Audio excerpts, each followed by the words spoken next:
Hey everyone, Tankenstein here. If you guys don't know, the Dance of Dragons dev server is officially up, and in this video I've got your first gameplay and overview straight from the Dance of Dragons dev server of the A-10C. That's right, we are getting a new Thunderbolt 2 variant, and I am absolutely stoked. Now bear in mind, being that this is the dev server, everything that you see is up for change up to and even beyond the release of the major update, so just want you guys to recognize that. Now that being said, currently in air battles, 11.3 BR, and in ground battles, 12.0 BR, and this will be situated after the A-7E but before the AV-8B+. Now this vehicle will be pretty interesting because, I mean, yes, it is pretty much the same vehicle itself, the A-10A late, however, its capabilities are much better. Now this will have access to an MAW, Missile Approach Warning System, and I believe that automatically shoots off flares if you have some sort of an IR missile going towards you. Now this will also have access to AIM-9M Sidewinders, up to 4 of them, whereas the A-10A late only has AIM-9Ls. Now the real advantage here is going to be in its CAS loadout. This thing can carry AGM-65Ls, AGM-65Gs, a whole bunch of AGM-65Ds, and of course the Lightning II targeting pod, which should extend the range of this bad boy to a hell of an extent. Now you can also equip up to 17 GBU-12 laser guided bombs, which is just crazy. Just absolutely bonkers in my opinion, and you can also carry these bad boys, which are pretty much, at least kind of in a way, they're kind of like laser guided Hydras, though not quite, but kind of a similar enough concept. But that being said, this thing is pretty much a big improvement insofar as its overall weapons capabilities are concerned. And so that being said, I'll be bringing it through at least 1, maybe 2 air RB matches.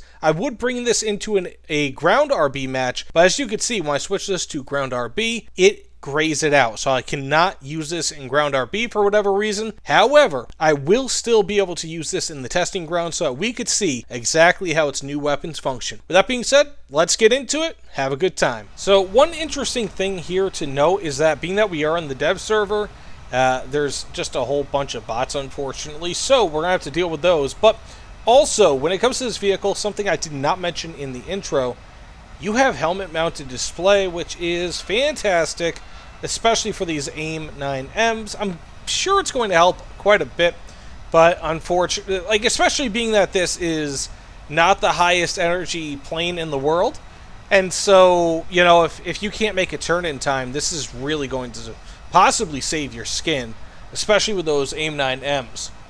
Now, otherwise, the performance on this thing, pretty much everything about this vehicle is identical.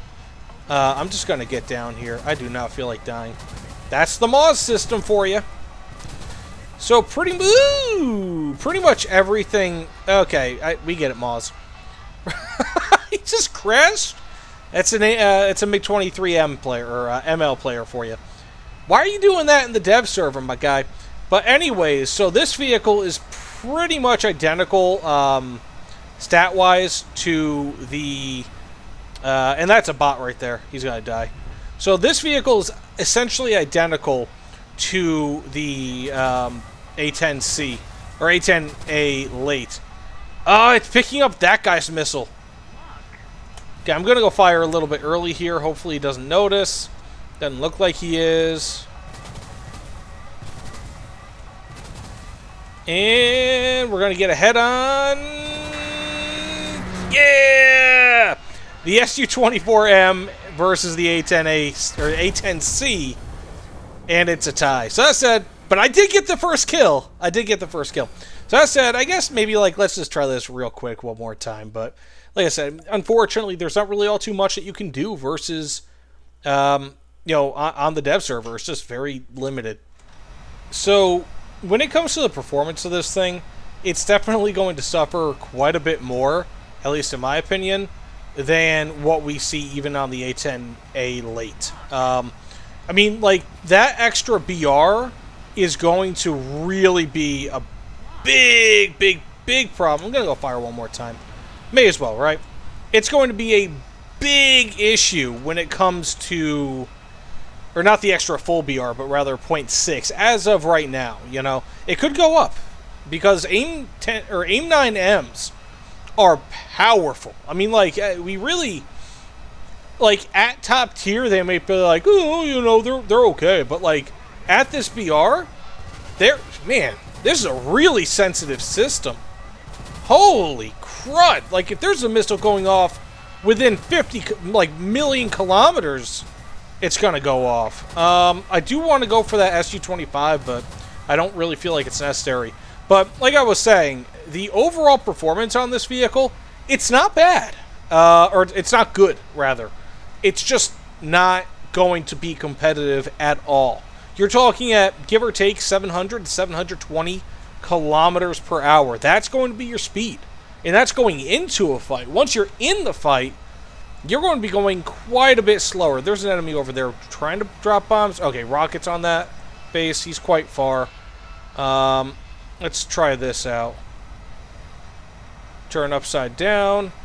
It's not catching him for some reason. And there we go. Hopefully I can hit him. Probably not. Again, this is a really sensitive system. Holy crud. Maws, man.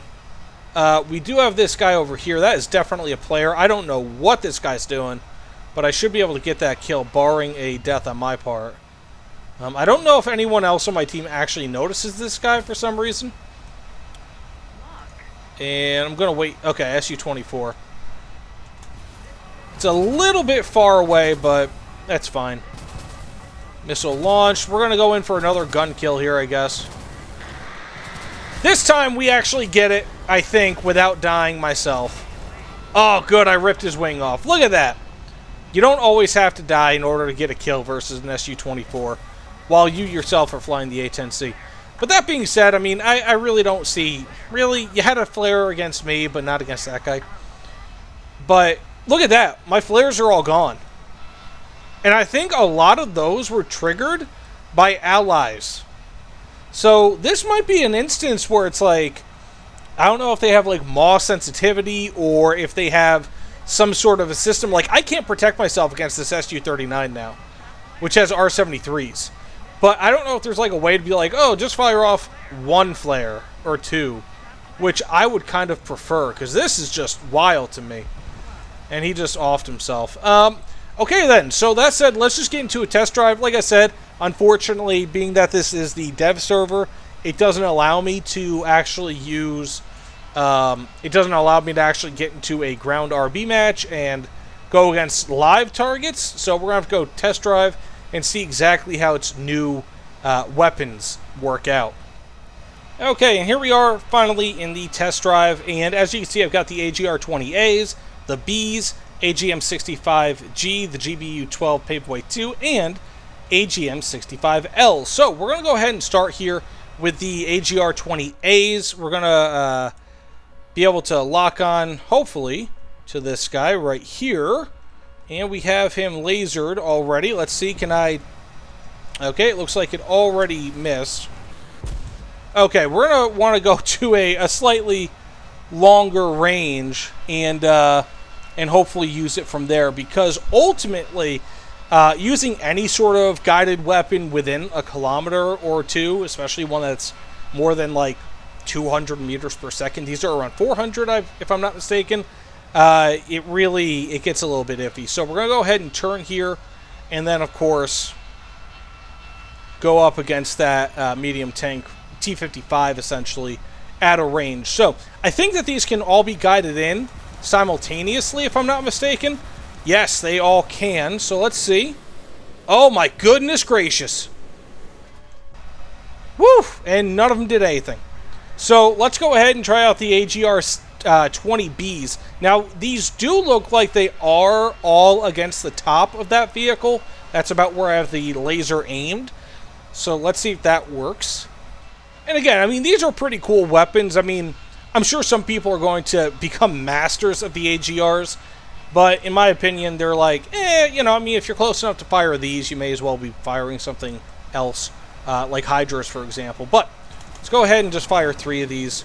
See if I can get a hit and a kill, hopefully. Okay, you know what? I might have to re-aim that laser just slightly, and then we can go ahead and try it a little bit. It looks like it's on the front of the turret, but not necessarily perfectly so. Okay, let's try this again.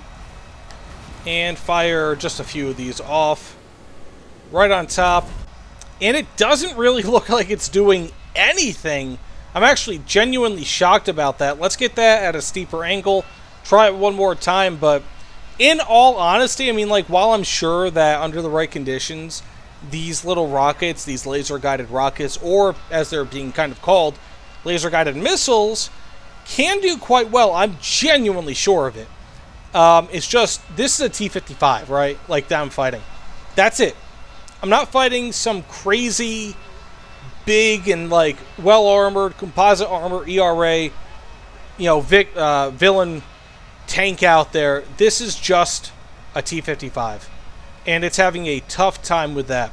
So we're just going to go ahead and dive straight down and then see what we could do with it, but honestly, I'm not expecting all too much. Okay, we are doing some top-down attack here. Let's see, can we hit with these and get a kill? And of course you can. I mean, if you can't get a kill top-down, then you can't get a kill. So, not all too bad. Let's just go ahead and switch over to the AGMs here, the 65G, which I believe is the IR-guided one. Indeed it is. We're going to go ahead and fire on the aircraft carrier because I can. And, yeah, let's just say it's going to hit that. I mean, like, there's no way it's not going to. And then, of course, we can just go ahead, turn around, hit this SPAA with the laser-guided, and be on our way, because that's what we do.